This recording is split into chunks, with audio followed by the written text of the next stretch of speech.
Commission ಬಗ್ಗೆ ನಾವು ಹೇಳೋದಾದರೆ ಬಿಗಿನಿಂಗಿಂದ ಭಾಳ ಒಳ್ಳೆಯ ರೀತಿಯಾದಂಥ ಕೆಲಸ ಮಾಡ್ಕೊಂಡು ಬಂದಿದ್ದಾರೆ. ಈ ಮಟಕ ಮತ್ತೊಂದು ಮಾದಕ ದ್ರವ್ಯ ಇದನ್ನು ತಡೀಲಿಕ್ಕೆ ಪ್ರಯತ್ನ ಇದೆ. ಮತ್ತು ಈಗೇನು ಬದಲಾವಣೆ ಆಗಿದೆ ಅವರಲ್ಲಿ ಅನ್ನೋದು ನನ್ನ ಗಮನಕ್ಕೆ ಬಂದಿಲ್ಲ. ಹೀಗಾಗಿ ಇವತ್ತು ಯಾವುದೇ ಪೊಲೀಸ್ ಕಮಿಷನ್ ಇದ್ದರೆ ಸರಿಯಾಗಿ ಕೆಲಸ ಮಾಡಬೇಕು ಅನ್ನುವಂಥದ್ದು ಒತ್ತಾಯವನ್ನು ನಾನು ಮಾಡ್ತಾಯಿದ್ದೀನಿ.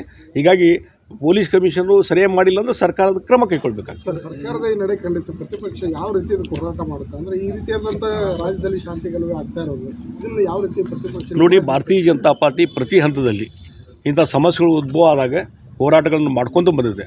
ಇತ್ತೀಚೆಗೆ ಮಲ್ಲಿಕಾರ್ಜುನ್ ಖರ್ಗೆ ಅವ್ರ ಮಗ ಯಾರು ಪ್ರಿಯಾಂಕ ಖರ್ಗೆ ಒಂದು ಅಹಂಕಾರದಿಂದ ಇಡೀ ಒಂದು ಗುಲ್ಬರ್ಗ ಜಿಲ್ಲೆ ರಿಪಬ್ಲಿಕ್, ಹಿಂದೆ ಇದೇ ಸಿದ್ದರಾಮಯ್ಯನವರು ಬಳ್ಳಾರಿಗೆ ರಿಪಬ್ಲಿಕ್ ಅಂತಿದ್ರು, ರಿಪಬ್ಲಿಕ್ ಬಳ್ಳಾರಿ ಅಂತಿದ್ರು.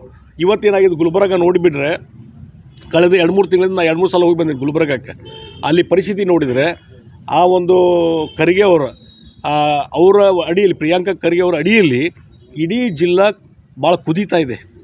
ಅವರ ಅಹಂಕಾರ ಮತ್ತೊಂದು, ಇವನ್ ಕಾಂಗ್ರೆಸ್ ಅವರು ಹ್ಯಾಪಿ ಇಲ್ಲ, ಅಲ್ಲಿ ಆ ಪರಿಸ್ಥಿತಿ ನಿರ್ಮಾಣ ಆಗಿದೆ. ಹಿಂದೆ ಮಲ್ಲಿಕಾರ್ಜುನ್ ಖರ್ಗೆ ಅವರು ಏನು ಲೋಕಸಭಾ ಚುನಾವಣೆಯಲ್ಲಿ ಸೋತ್ರಲ್ಲ, ಅದಕ್ಕೆ ಮೂಲ ಕಾರಣ ಯಾರಾದರೂ ಇದ್ದರೆ ಅದು ಪ್ರಿಯಾಂಕ ಖರ್ಗೆ. ಅವರ ಅಹಂಕಾರ, ದುರಹಂಕಾರ ಮತ್ತೊಂದು ಕಾರಣ ಸಲುವಾಗಿ ಅವತ್ತು ಖರ್ಗೆ ಅವರು ಕೂಡ ಇದ್ದಂಥ ಏನು ಹಿರಿಯ ನಾಯಕರಿದ್ರಲ್ಲ ಅವರೆಲ್ಲ ಹೊರಗಡೆ ಬಂದು BJP ಜಾಯ್ನ್ ಆದರು. ನಾವು BJPಯಿಂದ ಆರಿಸಿ ಬಂದ್ವಿ, ಅಲ್ಲಿ ನಮ್ಮ ಜಾಧವ್ ಅವರು ಆರಿಸಿ ಬಂದರು. ಹೀಗಾಗಿ ಇವತ್ತು ಅವರ ಒಂದು ಇದರಿಂದ ಭಾಳ ದೊಡ್ಡ ಪ್ರಮಾಣದಲ್ಲಿ ಅಲ್ಲಿ ಆಕ್ರೋಶ ಇದೆ. ಅದಕ್ಕೆ ಅದು ಮುಂದೆ ಅದರ ಬಗ್ಗೆಯೂ ಹೋರಾಟ ನಾವು ಭಾರತೀಯ ಜನತಾ ಪಾರ್ಟಿ ಮಾಡಿದ್ದೇವೆ. ಮತ್ತು ರಾಜ್ಯದಲ್ಲಿ ಕಾಂಗ್ರೆಸ್ಸಿನ ದುರಾಡಳಿತದ ಬಗ್ಗೆ ನಿರಂತರವಾಗಿ ಹೋರಾಟವನ್ನು ಭಾರತೀಯ ಜನತಾ ಪಾರ್ಟಿ ಮಾಡ್ತದೆ. ಕೋಮುಗಲಭೆ ಇಂಥ ಸಂದರ್ಭದಾಗ ಎರಡು ರಾಜಕೀಯ ಪಕ್ಷಗಳು ರಾಜಕೀಯ ಬದಿಗಿಟ್ಟು ಒಗ್ಗಟ್ಟಾಗಿ ನಿಂತು ಇದನ್ನು ಬಗೆಹರಿಸ್ಬೋದಲ್ಲ, ಯಾಕೆ ಇದು ನೋಡಿ, ಇದು ಮುಂದುವರಿತಾ ನಾವು ಪ್ರತಿಪಕ್ಷದವರು ಶಾಂತಿ ವ್ಯವಸ್ಥೆ ಕಾಪಾಡ್ಕೊಳ್ಳೋಕ್ಕೆ BJP ಯಾವಾಗಲೂ ತಯಾರಿದೆ, ಇಡೀ ದೇಶದಲ್ಲಿ ತಯಾರಿದೆ. ಮೋದಿಜಿಯವ್ರ ನಾಯಕತ್ವ ಇದೆ. ಇವತ್ತು ಪಾಕಿಸ್ತಾನ ಕುಮ್ಮಕ್ಕೆ ಕೊಡೋರು ಯಾರು? ರಾಹುಲ್ ಗಾಂಧಿ. ತಿಳ್ಕೊರಿ, ರಾಹುಲ್ ಗಾಂಧಿ ಯಾವಾಗಲೂ ಮಾತಾಡಿದರೆ ಪಾಕಿಸ್ತಾನದ ಪರವಾಗಿ ಏನು ಮಾತಾಡ್ತಾನೆ. ಅಲ್ಲಿ ಹೋಗಿ ಸರ್ಜಿಕಲ್ ಸ್ಟ್ರೈಕ್ ಮಾಡಿದರೆ, ಮತ್ತೊಂದು ಮಾಡಿದರೆ, ಅಟ್ಯಾಕ್ ಮಾಡಿದರೆ ಸಾಕ್ಷಿ ಕೇಳ್ತಾರೆ ಇವರು ರಾಹುಲ್ ಗಾಂಧಿ. ಹೀಗಾಗಿ ಯಾವಾಗಲೂ ಅಲ್ಲಿ ವಿದೇಶಕ್ಕೆ ಹೋದರೂ ಅಲ್ಲಿನೂ ಸಹಿತ ಮೋದಿಯವರು ಕ್ರಿಟಿಸೈಸ್ ಮಾಡೋದು, ಭಾರತದ ವ್ಯವಸ್ಥೆ ಬಗ್ಗೆ ಕ್ರಿಟಿಸೈಸ್ ಮಾಡೋದೇ ಮಾಡ್ತಾರೆ. ಅಟಲ್ ಬಿಹಾರಿ ವಾಜಪೇಯಿ ಅವರು, ಹಿಂದೆ ನೆಹರು ಅವರಿರ್ಬೋದು, ಇಂದಿರಾ ಗಾಂಧಿ ಅವರು ಇದ್ದಾಗ ಅವರು ಪ್ರತಿಪಕ್ಷದ ನಾಯಕರಾಗಿ ಆ ಕಡೆ ಹೋದಾಗ ದೇಶದ ವಿಚಾರವನ್ನು ಅಲ್ಲೇನೂ ಪ್ರಸ್ತಾಪ ಮಾಡ್ತಾರಿಲ್ಲ.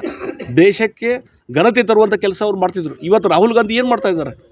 ಇಡೀ ಬೆಳಗಿನ ಸಾಯಂಕಾಲ ದೇಶದಲ್ಲಿರತಕ್ಕಂಥ ಮೋದಿಯವ್ರ ಸರ್ಕಾರದ ಬಗ್ಗೆ ಕ್ರಿಟಿಸೈಸ್ ಮಾಡೋದು ಮಾತ್ರ ಮಾಡ್ತಾರೆ, ಅಪಪ್ರಚಾರ ದೇಶದ ಬಗ್ಗೆ, ಪಾಕಿಸ್ತಾನದ ಪರವಾಗಿ ಮಾತಾಡುವಂಥದ್ದು.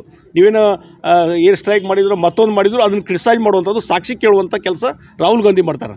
ಹೀಗಾಗಿ ಕಾಂಗ್ರೆಸ್ಸು ಬಹುಶಃ ನಿಮ್ಗೆ ಅನಿಸ್ಬೋದು, ಈ ಜಮ್ಮು ಕಾಶ್ಮೀರ, ಪಾಕಿಸ್ತಾನ ಅಕ್ಯುಪೈಡ್ ಕಾಶ್ಮೀರ ಏನಿದೆಯಲ್ಲ, ಅವತ್ತೇನಾದರೂ ವಲ್ಲಭಭಾಯ್ ಪಟೇಲ್ರಿಗೆ ಅಧಿಕಾರ ಕೊಟ್ಟಿದ್ದರೆ, ಆ ಒಂದು ಅವತ್ತಿನ ಮಿಲಿಟ್ರಿಗೆ ಏನಾದ್ರು ಅಧಿಕಾರ ಕೊಟ್ಟಿದ್ದರೆ ಇವತ್ತು ಪಾಕಿಸ್ತಾನ ಅದೇನು POK ಅಂತಿದೆಯಲ್ಲ ನಮ್ಮ ಕಡೆನೇ ಉಳಿತಿತ್ತು. ಅವತ್ತು ಸರಿಯಾದಂಥ ದೃಢವಾದಂಥ ನಿರ್ಧಾರ ಕೈಗೊಳ್ಳಿಲ್ಲ ನೆಹರು ಅವರು. ಅದರಿಂದ ಇವತ್ತು POK ಕ್ರಿಯೇಟ್ ಆಗಿದೆ. ಅದರಿಂದಲೇ ಭಾಳಷ್ಟು ಸಮಸ್ಯೆ ಆಗಿದ್ದಾವೆ.